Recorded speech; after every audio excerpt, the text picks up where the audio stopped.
5 रुपए की थाली। एक रोज सुनंदा पूर्णिमा से कहती है, बहू, मैं क्या सोच रही थी कि क्यों ना हम गरीबों के लिए कुछ करें। ऐसे भी हमारे घर का काम तो सुबह सुबह ही ख़त्म हो जाता है और हम दोनों पूरा दिन फ्री बैठी रहती हैं। ऐसे में हमारा मन भी तो नहीं लगता। मन तो मेरा भी नहीं लगता मम्मी जी। हम लोग ना गरीबों के लिए खाना उपलब्ध करवा सकते हैं, वो भी कम से कम में, जहाँ वो पेट भर खा सके।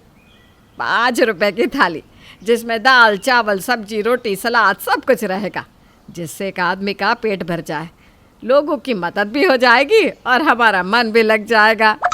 ठीक है मम्मी जी, कल से सावन शुरू हो रहा है, कल से ही हम इस शुभ काम को शुरू कर देते हैं। ठीक है बहू। पूर्णिमा और सुनंदा बाजार जाकर 100 लोगों के लिए खाना बनाने का राशन ले आती हैं और बड़े बड़े बर्तन खरीद लेती हैं। अगले दिन दोनों सास बहू सुबह 4 बजे उठ जाती है और अपने घर का काम खत्म करके 5 रुपए की थाली बनाने में लग जाती है। आज उनका पहला दिन होता है और साथ ही सावन का भी पहला दिन। दोनों मिलकर रोटी, आलू की सब्ज़ी, दाल, चावल बनाती हैं और अपने घर के बाहर एक बड़े से टेबल पर खाना सजाकर आवाज़ देने लगती है, बस 5 रुपए की थाली, 5 रुपए की थाली, आइए आइए और अपनी भूख मिटाइए। जिसे कहीं नहीं मिलता है खाना, वो यहाँ आकर 5 रुपये में पेट भर खाना। तभी वहाँ से एक बूढ़ा आदमी गुजरता है और वो सुनंदा के पास आकर कहता है, सच में 5 रुपए में पेट भर खाना मिलेगा? बहुत दिनों से पेट भर खाना नहीं खाया। हाँ जी बिल्कुल मिलेगा, और वो भी हर रोज़।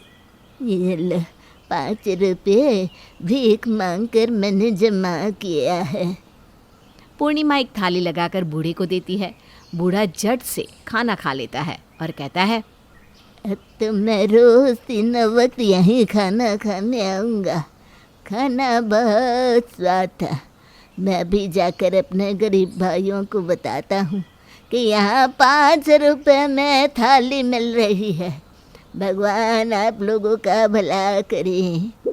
शुक्रिया बाबा, ज़्यादा से ज़्यादा लोगों को बताइएगा। गरीब बूढ़ा अपने जैसे कई लोगों को ये बात बताता है और थोड़ी ही देर में गरीबों का एक झुंड सुनंदा और पूर्णिमा के पास पहुंच जाता है। 5 रुपए की थाली हमें भी चाहिए, हमें भी चाहिए 5 रुपए की थाली। हाँ सबको मिलेगी थाली। सब लाइन में खड़े हो जाइए और एक एक करके यहाँ आकर थाली ले जाइए। पूर्णिमा सबको एक एक करके थाली देती है और सुनंदा सबसे पैसे लेती है। सभी गरीब खाना खाकर खुश हो जाते हैं। शाम तक तो सारा खाना खत्म हो जाता है। रात को सास बहू मिलकर हिसाब करती हैं। बहू जोड़कर बता दो कि हमारे घर से कितने पैसे गए। मम्मी जी, घर से तो एक फूटी कौड़ी भी दी गई, उल्टा कुछ पैसे बच गए। हैं? सच में? तब तो एक औरत को अपने साथ काम पर रख लेते हैं, क्योंकि अकेले हम दोनों रोज़ इतने लोगों का खाना नहीं बना पाएंगे। हाँ मम्मी जी, ये तो बहुत मेहनत का काम है। मैं तो एक ही दिन में इतना थक गई हूँ कि पूछिए मत। ठीक है, जो पैसे बचेंगे उसमें से काम वाली को पैसे दे देंगे। पुण्य का पुण्य, और घर से कुछ जाएगा भी नहीं। अगले दिन सास बहू एक काम वाली माया को रख लेते हैं और उससे ही सारा खाना बनवाते हैं और समय पे फिर से खाना भी लगा देती हैं।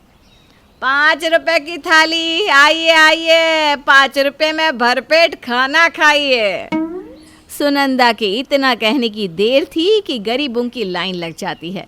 फिर पूर्णिमा सबको खाना देती है और सुनंदा पैसे काटती है। इस तरह दिन बीतने लगते हैं और 1 महीना पूरा हो जाता है। महीना पूरा होने पर पूर्णिमा और सुनंदा हिसाब करती हैं। मम्मी जी, पूरे 10,000 बच गए हैं। 2,000 माया को दे देंगे, फिर भी 8,000 की गोटी कमाई हुई है। माया को 2,000 नहीं देने, उसे तो 1,000 ही बहुत है। अरे 2,000 के जैसा किया क्या है उसने? देखो, 1 महीने में 9,000 की बचत, बस 5 रुपए की थाली में। अगर हम 10 रुपए कर दे तो डबल कमाई होने लगेगी ना। हाँ मम्मी जी, हम दोनों तो बिजनेस वुमन बन जाएंगी और सबको दिखा देंगी कि हम भी किसी से कम नहीं है। दोनों सास बहू के मन में लालच आ जाता है। अगले दिन माया को सुनंदा 1,000 रुपया देती है। पैसा देखकर माया का मुंह बन जाता है। लेकिन बात तो 2,000 में हुई थी ना, इतना काम इतने कम में कैसे होगा माँ जी? ठीक है, करना है तो कर, नहीं तो मत कर। माया मजबूर होती है, इसलिए वो काम छोड़ नहीं पाती, लेकिन मन ही मन कहती है, मेरी मजबूरी का फ़ायदा उठा रही हो ना। अब देखो तुम्हारे साथ क्या क्या होगा। एक गरीब को सताना कितना भारी पड़ेगा। इधर सास बहू 5 रुपए की थाली का दाम बढ़ाकर 10 रुपए कर देती है और रोज़ की तरह अपनी थाली लगाकर कहती है, ले लो थाली ले लो, पेट भरने वाली थाली ले लो। इतना सुनते ही गरीबों का झुंड आ जाता है। तब पूर्णिमा कहती है, 10 रुपये में पेट भरने वाली थाली ले लो, एक बार आओ और पेट भर के खाओ। सारे गरीब एक दूसरे की ओर देखने लगते हैं। उनके लिए तो 5 रुपए की कीमत भी बहुत ज़्यादा थी। अचानक से डबल दाम दे पाना उनके लिए मुश्किल हो जाता है। तभी गरीब बूढ़ा कहता है, 10 रुपये अचानक से इतना ज़्यादा हम कैसे दे पाएंगे? अब क्या करें बाबा, सब चीज़ों का दाम बढ़ गया है ना, हम तो अपने घर से दे रहे हैं।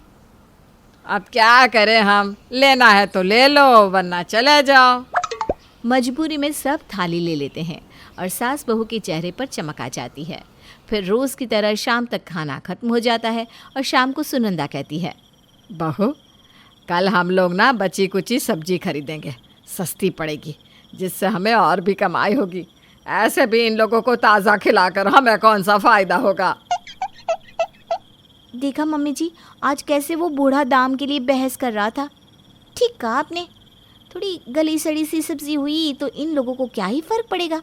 ऐसे भी ना ये लोग तो सड़क से चुन चुन कर खाते हैं, इन्हें कुछ नहीं होने वाला। अगले दिन सुबह सास बहू जाकर बची कुची सड़ी गली सब्जियां ले आती है और माया खाना बनाते हुए कहती है, इन दोनों ने तो हद ही कर दी। मदद के नाम पर ये लोग कितना गिरेंगी। इतने में पूर्णिमा आ जाती है और माया उससे कहती है, भाभी, छोटा मुंह बड़ी बात। आप बहुत काम करती हैं, तो जो कमाई होती है उसके आपको 80% तो मिलने चाहिए ना।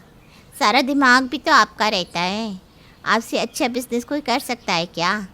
इतना तो हक बनता है आपका। हाँ ठीक कह रही हो, मम्मी जी तो बैठे बैठे ऑर्डर करती रहती है और पैसे लेती है। मैं एक एक जन को थाली सजा कर देती हूँ और आवाज़ लगा लगा कर ही मेरा तो गला फट जाता है। वही तो भाभी। मौका पाकर माया सुनंदा से कहती है, माँ जी, छोटा मुंह बड़ी बात। मैंने सुना भाभी किसी से फ़ोन पर कह रही थी कि आप तो बस बैठे बैठे ऑर्डर करती रहती है, सारा काम तो वो करती है, इसीलिए इस बिज़नेस में उनका 80% है और आपका 20%। है उसकी इतनी हिम्मत? अरे मैं तो जवानी में 100 लोगों का खाना अकेले ही बना लेती थी। इसी के कारण तो तुम्हें रखा। एक ही दिन में इसकी हालत ख़राब हो गई थी। दोनों सास बहू के दिल में एक दूसरे के लिए जहर घुल जाता है। इसी तरह महीना बीत जाता है और आखिरी दिन पूर्णिमा हिसाब करती है। बहू, कितना बचा इस महीने? 30,000 बचे हैं मम्मी जी, अपना अपना हिस्सा अलग कर लेते हैं। पूर्णिमा 7,000 सुनंदा को देती है और खुद 22,000 रख लेती है। ये देखकर सुनंदा कहती है, दिमाग खराब है क्या तेरा? है क्या मुझे माया समझा है? कुछ होता तो है नहीं तुझसे, और यहाँ पैसे पूरे चाहिए। तो आपने क्या किया है? हाँ, आप ये सब अकेले कर पाती? 22,000 मेरे हैं, दिमाग मेरा था, मेहनत मेरी थी। 22,000 मेरे हैं। अब दोनों सास बहू में लड़ाई हो जाती है और जब अगले दिन माया आती है तो पूर्णिमा उसे 1,000 देते हुए कहती है, आज दुकान नहीं लगेगी। क्यों भाभी, क्या हुआ? अरे जब हमें लगाना होगा तो तुझे फिर से बुला लेंगे। माया पैसे लेके वहाँ से चली जाती है। इन गरीबों को कहाँ से खाना मिलेगा? मैं ही खाना बनाकर इनको खिला देती हूँ। माया बाजार से राशन लाकर खाना बनाती है और सास बहू की जगह खुद ही खाना लगाकर खड़ी हो जाती है।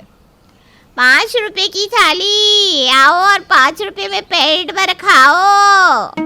माया की आवाज़ सुनकर वहाँ गरीबों की भीड़ लग जाती है और शाम तक तो सारा खाना बिक भी जाता है। उन गरीबों में से ही माया 2-4 आदमियों को काम पर रख लेती है। माया को ये काम करता देखकर सास बहू के सीने में आग लग जाती है और दोनों आकर माया से कहती हैं, तेरी इतनी हिम्मत हमारे साथ गद्दारी की? हमें लड़वाकर खुद दुकान लगाकर बैठ गई। तभी वहाँ गरीब बूढ़ा आकर कहता है, लालच बुरी बला है, तुम दोनों को तुम्हारे लालच ने हरा दिया। गरीबों का हक खाओगी तो यही होगा ना। मदद के नाम पर तुम दोनों ने तो धंधा शुरू कर दिया। लालच लालच बुरी बला है, कभी ना करना। सुनंदा और पूर्णिमा नज़र झुकाए वहाँ से चली जाती हैं और माया अपना जीवन गरीबों की सेवा में लगा देती है।